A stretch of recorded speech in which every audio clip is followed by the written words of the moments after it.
The family group chat exploded with celebration at 9:47 a.m. on Saturday morning. Melissa, OMG you guys. Just made $50 selling Sarah's old books at my garage sale. Face with tears of joy. Aunt Linda, good for you sweetie. Someone needed to clean out that storage unit. Uncle Tom, about time Sarah got rid of that junk. What was she hoarding all those old books for anyway? Melissa, right? Just dusty old ledgers and notebooks. Some weird guy bought the whole box. Easy money. Mom, Sarah's always been a pack rat. Good job taking initiative, Melissa. I stared at my phone screen in my unmarked sedan, parked outside the federal courthouse in downtown Boston. My hands didn't shake. My breathing remained steady. But my mind was calculating the catastrophic scope of what my cousin had just done. Those weren't old books. They weren't dusty ledgers. They weren't junk. They were 18 months of documented financial evidence in a $47 million securities fraud case. Original ledgers from 1998 to 2003, seized from offshore accounts, painstakingly authenticated, and stored under federal evidence protocols while our forensic accounting team prepared for trial. Each ledger contained handwritten entries detailing illegal transactions, money laundering operations, and fraudulent investment schemes that had destroyed the retirement savings of over 2,000 people. Combined evidentiary value $3.5 million. Legal status. Federal evidence under chain of custody protection. Court status. Trial begins in 6 weeks. My cousin had just sold the cornerstone of our entire case for $50 at a garage sale. I typed a single response in the family chat. Understood. Then I called my supervisor. Special Agent Robert Chin answered on the first ring. Sarah? Aren't you supposed to be testifying in the Berkman deposition? I need to report a breach of federal evidence. My voice was calm, clinical. The Caldwell case documents. All 17 ledgers. They've been sold. Silence. Then, say that again. My cousin accessed my storage unit. She sold the original Caldwell ledgers at a garage sale approximately 45 minutes ago. Unknown buyer. Cash transaction. $50. Jesus Christ. Chen's voice shifted immediately into command mode. Where are you? Federal courthouse parking lot. I can be at the field office in 12 minutes. Get here now. I'm activating the evidence recovery team. Sarah, do you understand what this means? Sir. Without those ledgers we lose the Caldwell case.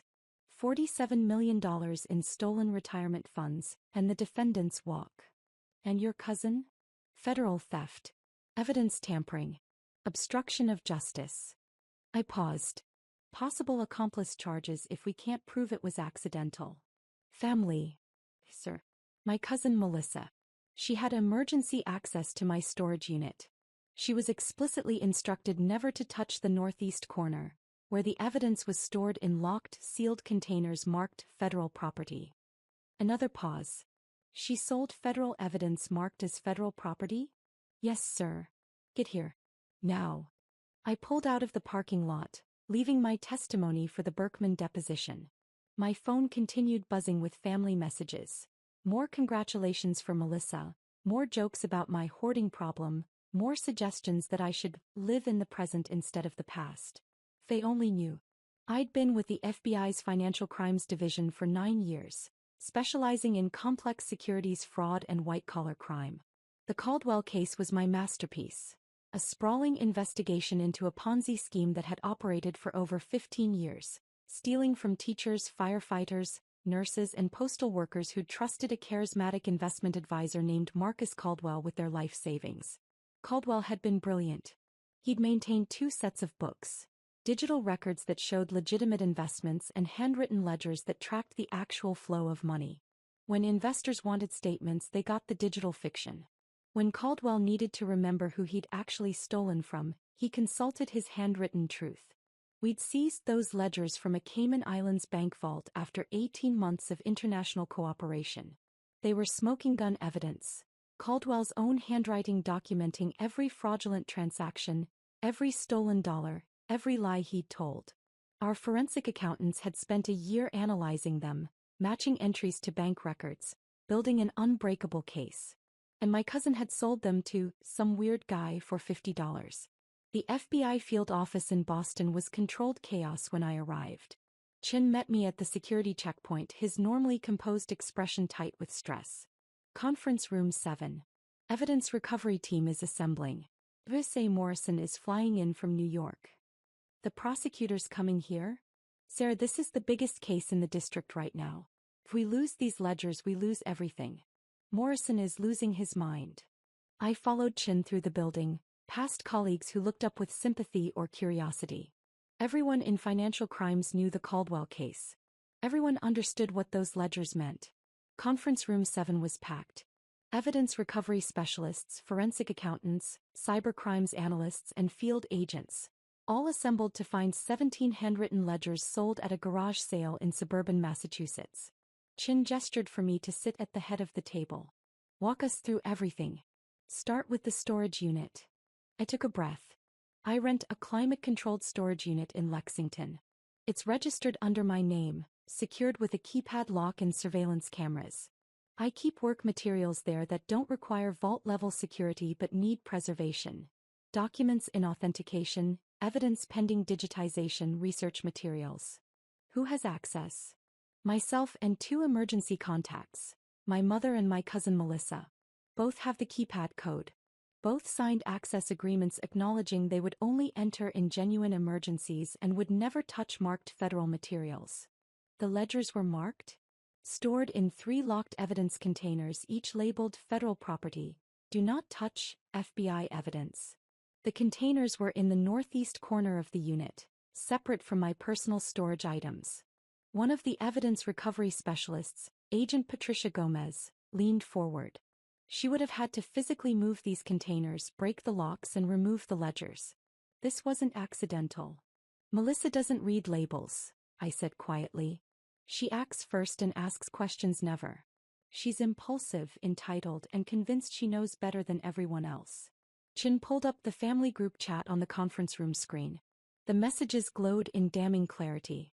She's bragging about it, observed I.E. Morrison, who just entered the room. He was a sharp-faced man in his 50s, known for winning impossible cases. Right now he looked like he wanted to put his fist through a wall. She sold federal evidence and announced it to your entire family. She doesn't know what she sold, I said. She thinks they were old books. She's ignorant, not malicious. Ignorance isn't a defense when federal evidence is marked as federal evidence. Morrison sat down heavily. How fast can we find the buyer? I'm already on it, said Agent David Park from his laptop, pulling traffic camera footage from the neighborhood, cross-referencing timestamps with the garage sale.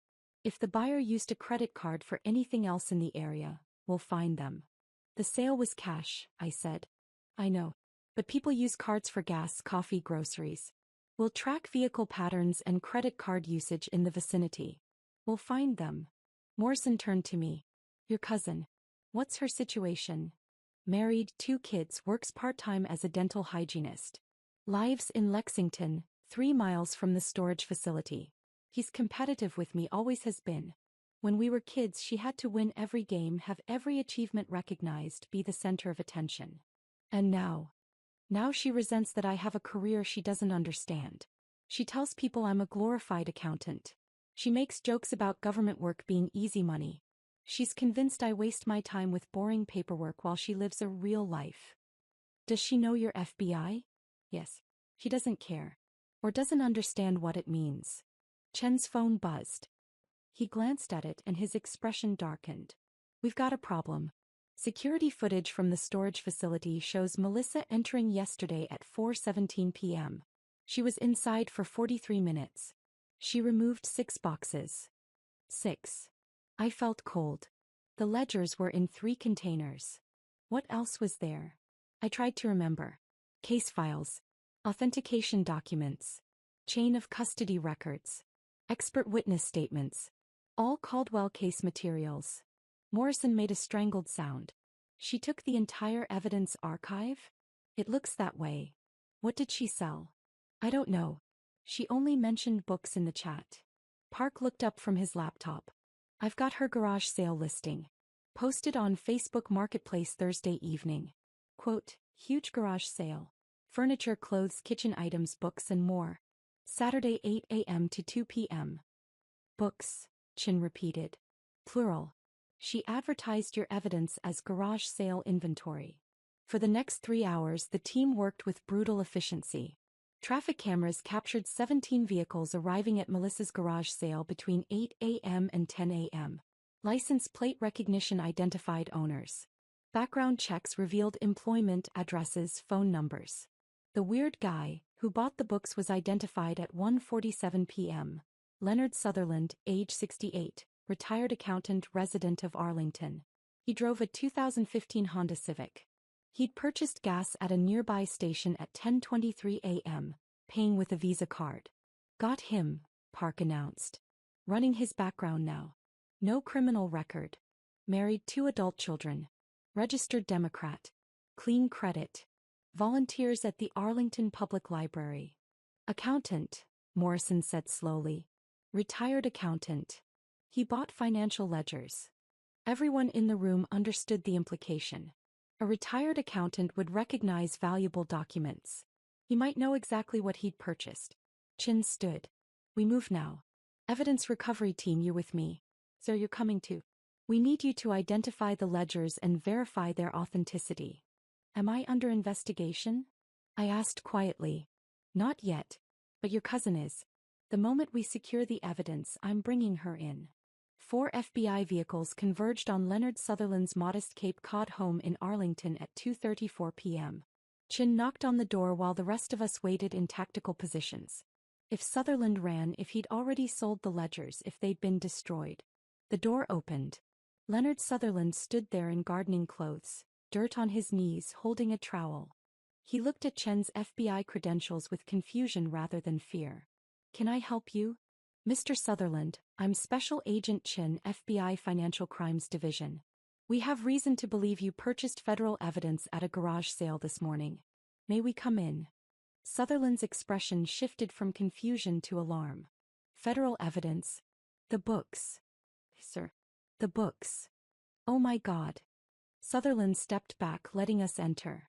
I knew something was wrong. The markings. The labels. I called my son-in-law, he's a lawyer, he said I should call the FBI, but I was waiting until Monday. Relief flooded through me.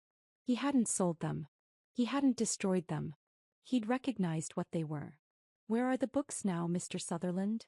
Chin asked. Kitchen table. I haven't touched them since I brought them home. Well, I opened one to check the contents, but then I saw the entries and the dates and I knew. These are evidence, aren't they? Real evidence. We followed him to the kitchen. There, spread across a scratched wooden table, were all 17 ledgers. Original bindings. Original pages. Caldwell's handwriting visible on the open ledger. Neat columns of numbers, dates, names, transactions. I stepped forward, pulling latex gloves from my pocket. My hands were steady as I checked each ledger, verifying serial numbers against my memorized inventory. All 17 present. No pages missing. No damage. They're all here, I confirmed. Intact. Morrison closed his eyes briefly.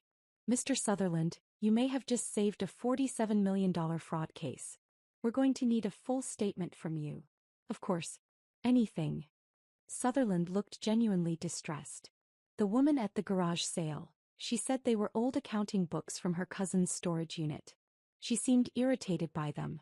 She sold me the whole box for $50.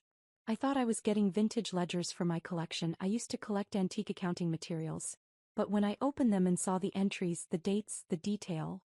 He shook his head. This isn't amateur bookkeeping. This is documentation of something serious. Securities fraud, Chin said. These ledgers document 15 years of Ponzi scheme operations.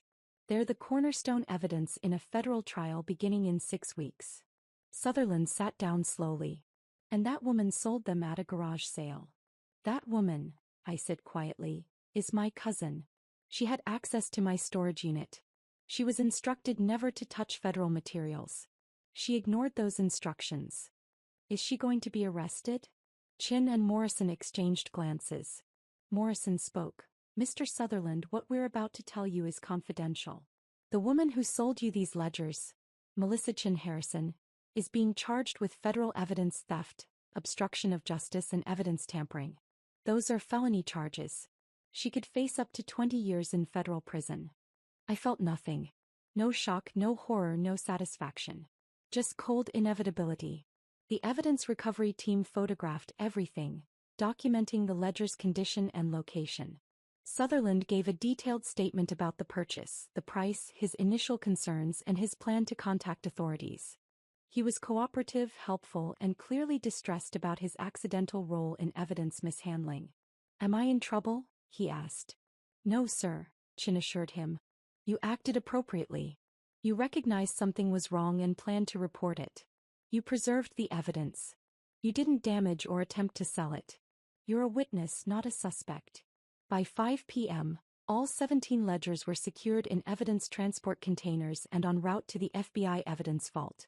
Chain of custody documentation was updated to reflect the breach, recovery, and resecuring. Morrison was already drafting motions to inform the court about the incident while minimizing damage to the case. "We'll argue that the evidence was continuously under federal control, briefly misplaced and immediately recovered," he explained. "The defense will scream contamination, but we have surveillance footage," Sutherland's statement, "and your cousin's own text messages documenting the timeline. We can survive this." "What about Melissa?" I asked. Chen's expression hardened. "Arrest warrant is being drafted. We're moving on her tonight. She has 2 small children." "I know. But Sarah, she stole federal evidence. She broke into locked containers marked as federal property. She sold critical evidence in an ongoing case. This isn't a mistake we can overlook." "I know," I said. "I'm not asking you to. I'm just stating a fact. She has 2 small children who will watch their mother get arrested tonight. Would you prefer we wait?" "No," I said quietly. "Do it now." I didn't go with them. I went home to my apartment in Cambridge, fed my cat, and waited for the calls I knew were coming. The first call came at 7:32 p.m. My mother. "Sarah, the FBI is at Melissa's house. They're arresting her. What did you do?" "I reported a federal crime, Mom. Melissa stole evidence from my storage unit and sold it at a garage sale. She sold some old books. You're having her arrested over books."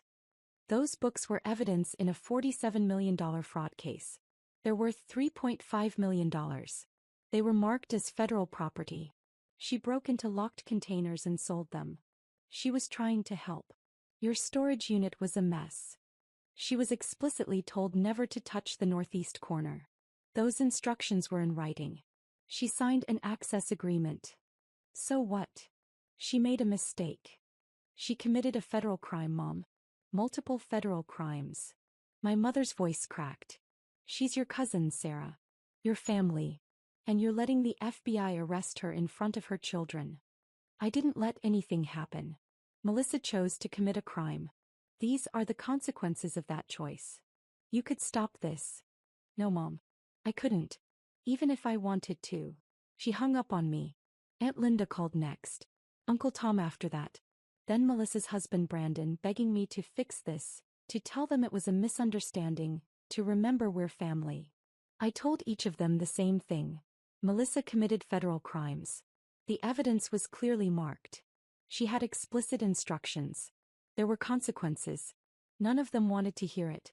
The family group chat devolved into chaos. Messages poured in, a mixture of fury, disbelief, and desperate pleas. "Uncle Tom, Sarah, how could you do this to your own cousin?" "Aunt Linda, she has children, Sarah." "Children?" "Mom, you're choosing your job over your family. I hope you can live with yourself." "Cousin David, this is insane. They're just old books. You're ruining Melissa's life over books." I muted the chat and turned off my phone. The next morning, I attended the emergency status conference for the Caldwell case. Judge Patricia Rodriguez presided, her expression severe as Morrison explained the evidence breach and recovery. "Let me understand," Judge Rodriguez said slowly. "Federal evidence in your custody was stolen and sold at a garage sale?" "Yes, Your Honor. However, the evidence was recovered intact within 6 hours. Chain of custody has been documented. The breach was immediately reported and investigated. And the person who stole the evidence? Arrested and charged. Federal evidence theft, obstruction of justice, evidence tampering. Related to the prosecution team? Morrison hesitated. The evidence was stored by FBI financial analyst Sarah Chin, one of our case investigators. The defendant is her cousin. Judge Rodriguez looked at me. I stood.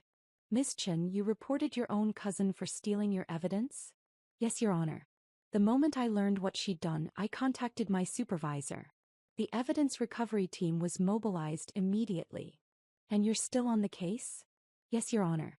Unless the court directs otherwise. Judge Rodriguez was silent for a long moment.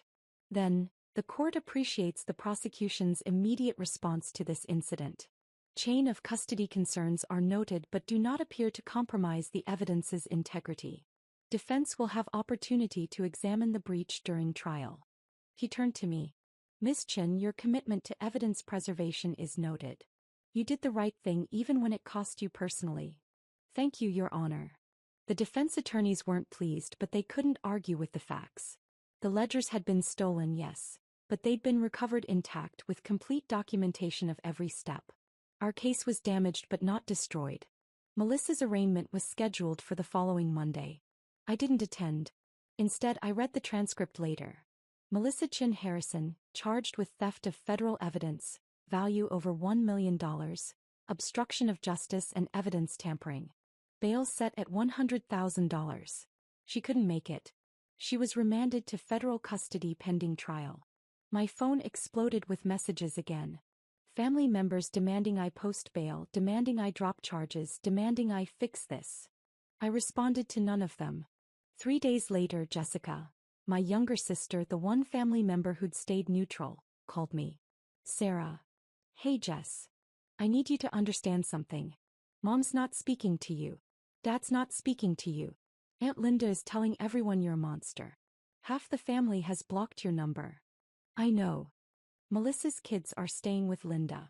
Brandon's trying to hold things together, but he's a mess. The mortgage is due. Melissa lost her job, obviously. Everything's falling apart. I know, I said again. And you're okay with this? I was quiet for a moment. Jess, do you know what the Caldwell case is? Some kind of fraud thing?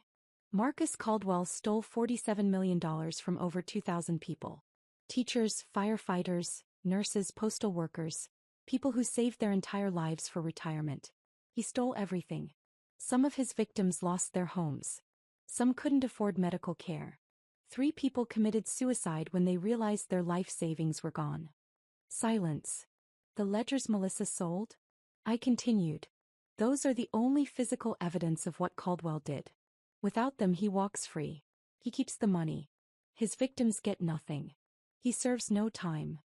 But Melissa didn't know. Melissa broke into locked containers marked federal property. Do not touch, FBI evidence. She sold them for $50 without asking a single question. She was more interested in making a quick sale than in following basic instructions. She made a mistake. She committed a federal crime that could have destroyed justice for 2,000 victims. She made a mistake. A massive, criminal, devastating mistake. Jessica was quiet for a long time. Then, Mom says you value your job more than family. I value justice more than protecting criminals, I said. Even when the criminal is family. That's really how you see this. That's how the law sees it. That's how 2,000 defrauded victims would see it. That's how any rational person should see it. Another pause. I don't know if I can defend you anymore, Sarah. I'm not asking you to. She hung up. The trial began 6 weeks later, exactly as scheduled. Morrison presented the ledgers as evidence. 17 handwritten volumes documenting Marcus Caldwell's 15-year fraud operation. Forensic accountants testified about matching ledger entries to bank records. Victims testified about their losses, their devastation, their ruined retirements. Caldwell's defense team tried to argue evidence contamination, pointing to the garage sale incident.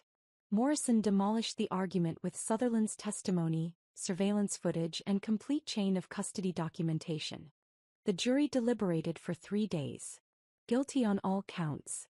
Caldwell was sentenced to 35 years in federal prison and ordered to pay $47 million in restitution.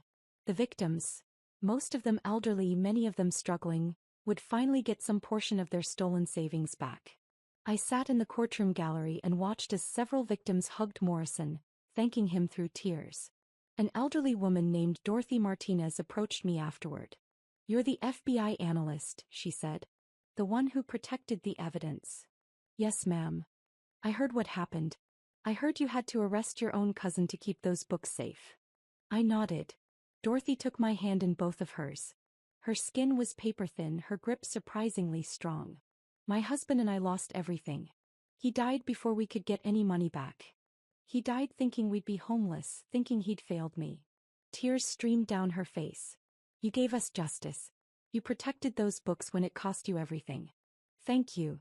I couldn't speak. I just squeezed her hand. Melissa's trial was 3 months after Caldwell's conviction. Her public defender negotiated a plea: guilty to evidence theft and obstruction. Sentencing guidelines recommended 5 to 7 years, but the judge showed some mercy.